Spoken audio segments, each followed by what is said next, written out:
Hello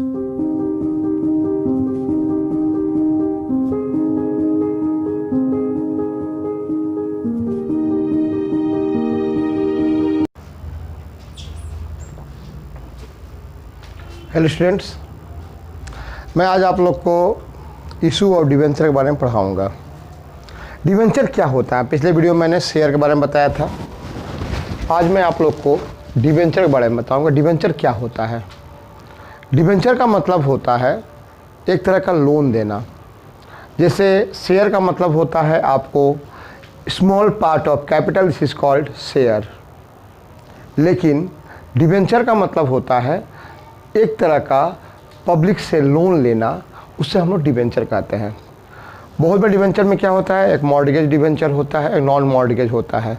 मतलब हम कहीं कुछ रख के उसके बाद पैसा लेते हैं, उसे मॉर्गेज कहते हैं। और एक होता है नॉन मॉर्गेज, जहाँ पे ऐसा नहीं होता है, कुछ रखना ही है, ऐसे भी हम डिवेंचर इशू कर सकते हैं। दूसरी बात, डिवेंचर जो होता है, डिवेंचर और शेयर में अंतर क्या है? What is the difference between the debenture and share? Debenture जो होता है, आपको सबसे पहली बात, ये बोरोड फंड होता है, लेकिन शेयर जो होता है कैपिटल फंड होता है। दूसरी बात, शेयर को आप डिवेंचर में कन्वर्ट नहीं कर सकते हो, लेकिन डिवेंचर को शेयर में कन्वर्ट कर सकते हो। तीसरी बात, अगर आपको लॉस भी हुआ तो अभी आप डिवेंचर पे इंटरेस्ट मिलेगा, लेकिन अगर लॉस होता है तो शेयर पे आपको कोई भी डिविडेंड नहीं मिलता है। डिवेंचर का आपको रेट ऑफ इंटरेस्ट फिक्स होता है, लेकिन शेयर का डिविडेंड रेट फिक्स नहीं होता, इक्विटी शेयर का। डिवेंचर वाला जो होता है वो कभी भी किसी कंपनी का डायरेक्टर नहीं बन सकता है, लेकिन आपको शेयर होल्डर डायरेक्टर बन सकता है। शेयर होल्डर आप कंपनी के किसी भी कामों में हस्तक्षेप कर सकता है, लेकिन डिवेंचर होल्डर किसी भी कंपनी के कामों में हस्तक्षेप नहीं कर सकता है। ठीक है, तो ये याद रखिएगा आप लोग। मेनली डिफरेंस ये होता है कि डिवेंचर में आपको इंटरेस्ट मिलता है, लेकिन शेयर में आपको इंटरेस्ट नहीं, आपको डिविडेंड मिलता है। ठीक है, शेयर को हम लोग इशू करते हैं एट पार और प्रीमियम, लेकिन डिवेंचर को इशू करते हैं केवल हम लोग डिवेंचर इशू करते हैं at par, at premium, at discount. Debenture को हम लोग इशू कैसे करते हैं? एट पार, एट डिस्काउंट और एट प्रीमियम। याद रहेगा। अगर डिवेंचर का नॉमिनल वैल्यू जो होता है 100 होता है, डिवेंचर का नॉमिनल वैल्यू 100 होता है, याद रखिएगा। अगर 100 रुपये का डिवेंचर 100 रुपये में जा रहा है तो पार है। 100 का डिवेंचर अगर 95 में जा रहा है तो डिस्काउंट है। 100 का डिवेंचर अगर 110 में जा रहा है तो प्रीमियम है। इसमें भी शेयर के जैसे इसमें भी आता है debenture issue other than cash. ये तो सिंपल है बताया हम। जिससे आप लोग शेयर में लिखते हो bank account debit to share application, इसमें लिखते हैं bank account debit to debenture application. उसमें ट्रांसफ़र होता है शेयर कैपिटल में, इसमें ट्रांसफ़र होता है आपको परसेंटेज ऑफ डिवेंचर में। जिसका जनरल एंट्री होगा debenture application account debit to percentage of debenture account, याद रहेगा। अब अलॉटमेंट पे ही इसमें डिस्काउंट और प्रीमियम अधिक होता है। हम मेन जो मोटिव पर जा रहे हैं वो है हमारा debenture issue other than cash. Debenture issue other than cash. इसमें क्या होता है, जैसे मान लीजिए आपने एसेट परचेस किए, एसेट से account debit to liability to vendor, assets account debit to liability to vendor. अगर आपको मान लीजिए एसेट्स अधिक है और ये दोनों कम है, तो डिफरेंस को हम लोग लिखते हैं to capital reserve, to capital reserve. अगर आपको ये दोनों अधिक हो गया, लायबिलिटी ऑफ वेंडर अधिक हो गया, एसेट्स कम हो गया, तो डिफरेंस को हम लोग गुडविल लिखते हैं, गुडविल अकाउंट डेबिट। याद रखिएगा, एसेट्स अगर अधिक होगा तो डिफरेंस को कैपिटल रिजर्व लिखते हैं। अगर आपको लायबिलिटी और वेंडर अधिक हो गया, तो एसेट्स कम हो गया, तो गुडविल लिखते हैं। दूसरा एंट्री से क्या होती है, जैसे मान लीजिए अगर हम बोले debenture issue to vendor at पार।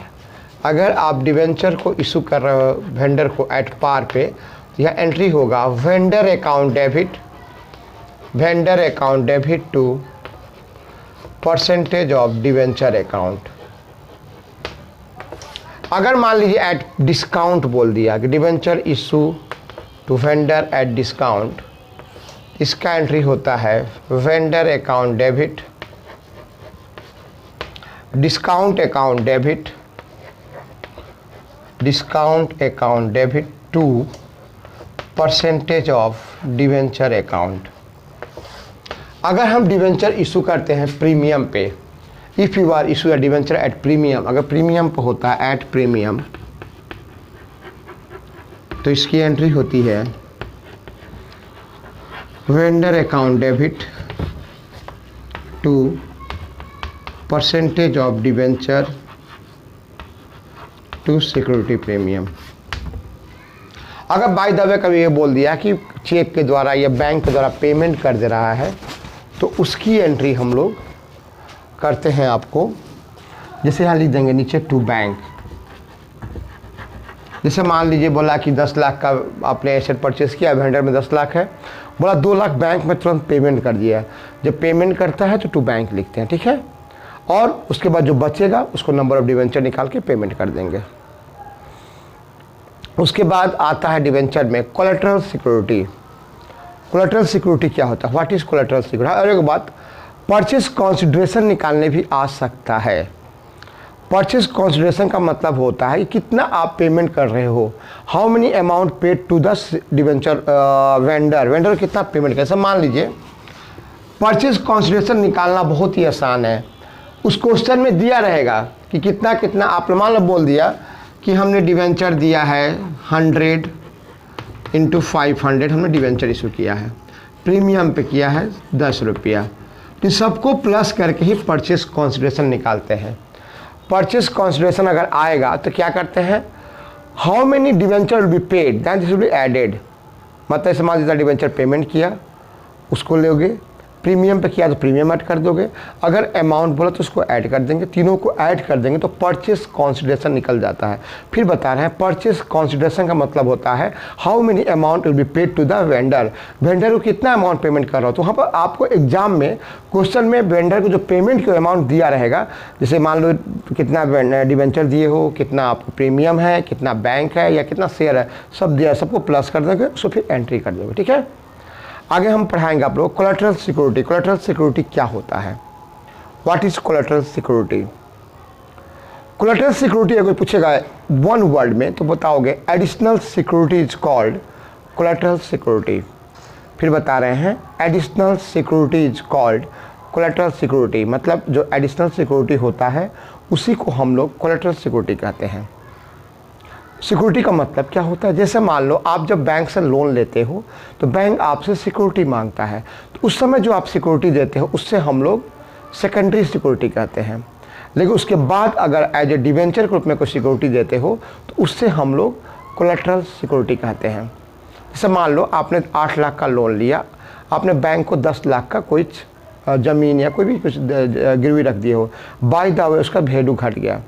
जब इसका वैल्यू घट जाएगा तब आप क्या करोगे कि डिवेंचर होल्डर जो भी मतलब आपका बैंक रहेगा उसको आप फिर से अपने कंपनी का डिवेंचर दोगे, उसी को कहा जाता है कोलेटरल सिक्योरिटी। मतलब आपने पहले जो सिक्योरिटी दिया था उसका रेट घट गया, फिर से एडिशनल सिक्योरिटी आप दे रहे हो as a debenture, then this is called collateral security.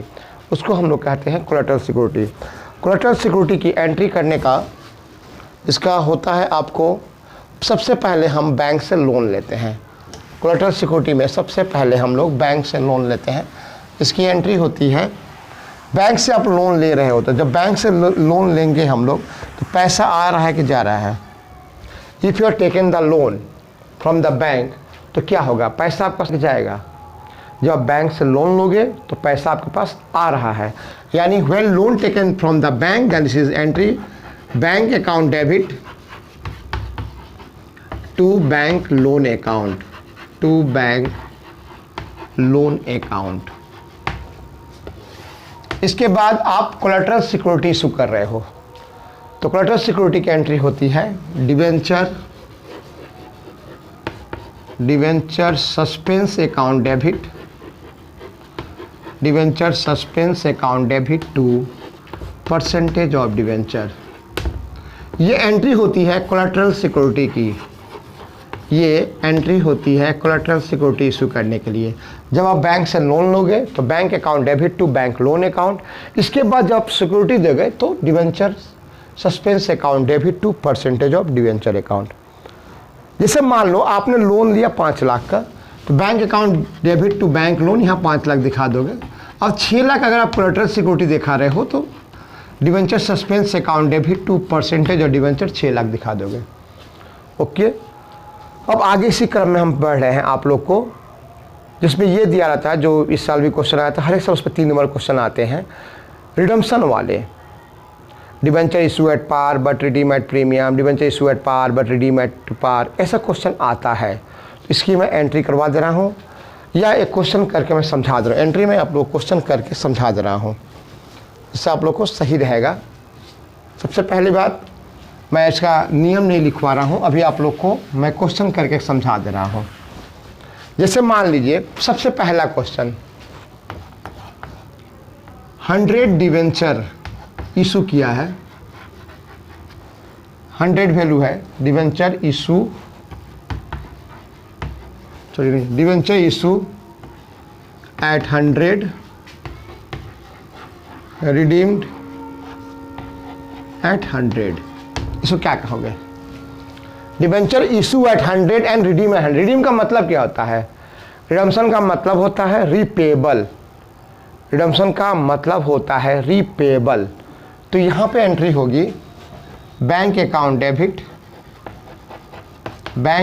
Debit to debenture application and allotment. कभी भी अगर सिंगल एंट्री करेंगे तो एप्लीकेशन अलॉटमेंट एक साथ होगा 100 और उसका अगला एंट्री हो जाएगा debenture application and allotment account debit to percentage of debenture account 100।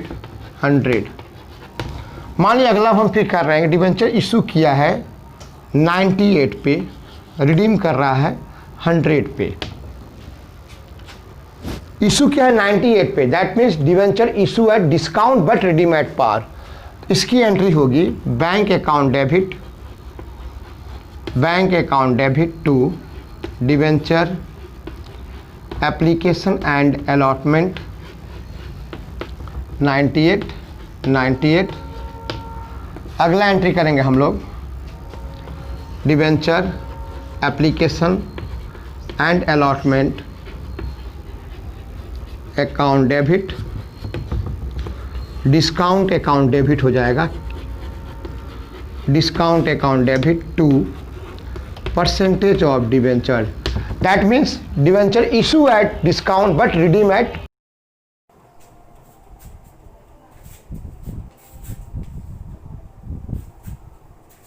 देखिए यहाँ पे हमने अगर इशू किया 105 पर, रिडीम किया 100 पे, इसको लिखते हैं हम लोग, इसको कहते हैं issue at premium redeem at par, होगा बैंक अकाउंट डेबिट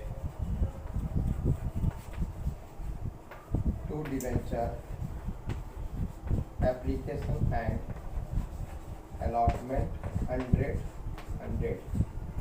अब प्रीमियम हो गया, यहाँ हो जाएगा debenture application and allotment debit to percentage of debenture to security premium.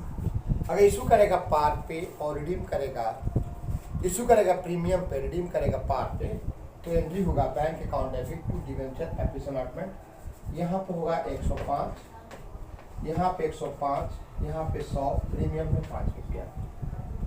अगर क्वेश्चन में ये कहता है कि issue at par but redeem at premium, याद रखिएगा, अगर क्वेश्चन में कहता है issue at par but redeem at premium, तो वहाँ क्वेश्चन बदल जाता है।